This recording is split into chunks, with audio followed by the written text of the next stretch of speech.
Hello, welcome to the review of A Course of Love, Chapter 28, and this is a very short chapter called Bearing Witness.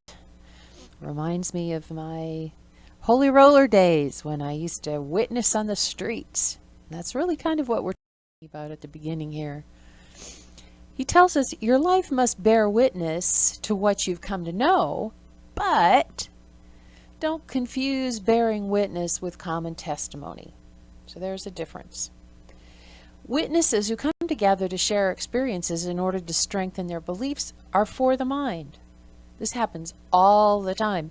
If you think about groups that are formed around a belief or a belief system, political groups, religious groups, churches, well, every group you can think of, if it has a very concrete belief system, we form those groups and we join those groups for the purposes of the mind because it gives validity to our belief and makes us feel stronger in our beliefs. But as we read on, what those witnesses do when we come together is they fall short of devotion, which is our true goal. We're really just trying to convince the mind that we're right when we witness in that way. So then he tells us seeking validation is a symptom of distrust. When you look at it, you realize, okay, if I need to have my viewpoint validated by other people believing the same thing, then I don't really trust what I believe. I want some kind of validation that I'm right, because you think so too, so we must be right. Verse 9, do you not see that any attempt to turn bearing witness into a convincing argument for your point of view, no matter what that point of view may be, makes what you have come to know pointless to you as well as to those you would convince? If you've got to sing and shout about it, then you're not too sure. And it just points to the fact that you don't trust it.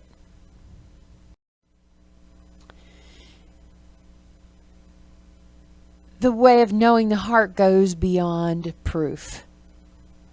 It's a time of consistency and certainty. This time is approaching for you now. So that's cool. You don't have to prove this to anybody. You don't have to go out and win acolytes or proselytes. He calls this the daytime of your journey. It's a time of both teaching and learning. So there are instances where you will naturally be a teacher by example, by the things you say, by how you respond.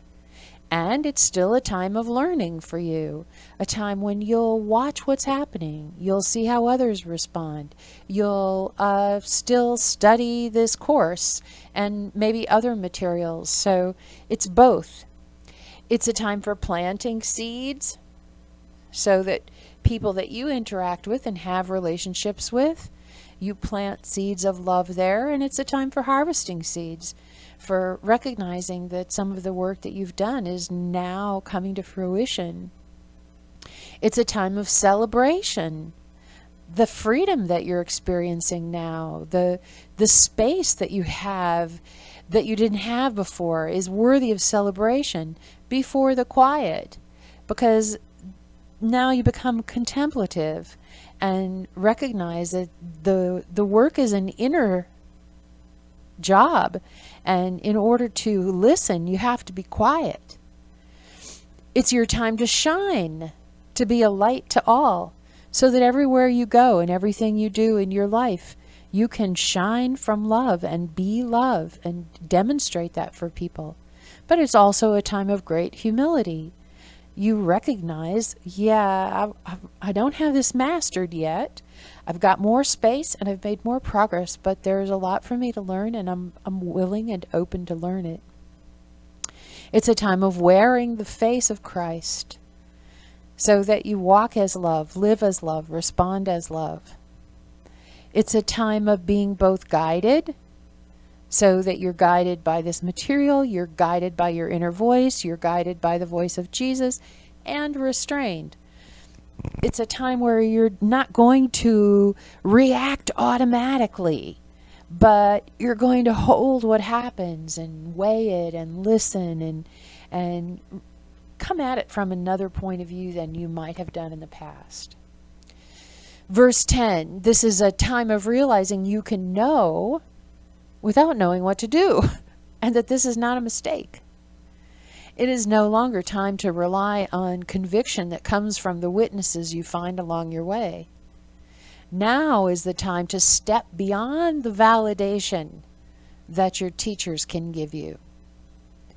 So what this is saying is, it's okay if you know some things, but you're really not sure what comes next for you. What am I supposed to do with this? Where's my life supposed to go? You, at this time, need to be content with what's happening and the time frame in which it's happening. He even tells us you may feel as if you should be doing something, but you're not sure what that is. I have had this experience with a lot of students because, it's like, okay, I've got all this new stuff and all this great freedom, but I'm still working at this crappy job, or I'm still experiencing frustration in my relationships. So maybe I have this calling. I don't know what my calling is yet. I mean, how commonplace is that with people who are walking a spiritual path? But he reminds us in verse 12, again, as in the beginning, you seek a task to accomplish, forgetting that only you can be accomplished. So in the past, it has been our natural drive to work on the outside. Okay, now I've finally got some things together in my head. Now, what am I supposed to do in the world? And what this is telling us is, there's nothing to do in the world that's of any consequence. What is happening, the thing that actually matters, is what's happening within you. You are the accomplished. You are the one that's being done, if you will. So the details about your outside life are really beside the point. And it gives us some direct advice, some guidelines for this time. First of all, listen more than you talk. And this is really a great rule of thumb, but especially right now, really listen so that you can do inquiry as to what you're saying, what others are saying. Seek guidance in your activities. And we've been told before, where does that guidance come from? It comes from the silence. So in your activities, in fact, what he said is you're going out and you're coming in. Just doing things for the sake of doing things is no longer going to help you.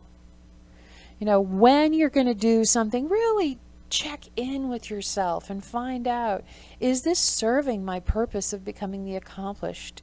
And if it is, by all means go. And if it isn't, don't go. There's other stuff for you to do. Trust that you're where you're supposed to be. This constant questioning, should I be doing this? Should I be doing that? Should this be happening? What am I doing wrong? What am I doing right? This trusting that where you are in your path is exactly where you're supposed to be is going to serve you well now. And then follow the path that is before you. Whatever is happening in your life right now is the perfect lesson for you. It's the perfect experience for you. Trust that. Receive it. Stop trying to second guess and trying to control whatever is coming across the screen of your awareness. Just follow the path that's in front of you and pay close attention as you do. And we end this chapter with verse 13. There are no more decisions for you to make. There's only a call for a dedicated and devoted will. A will dedicated to the present moment, to those who are sent to you, and to how you are guided to respond to them. So you're not in control anymore, and you're aware of it.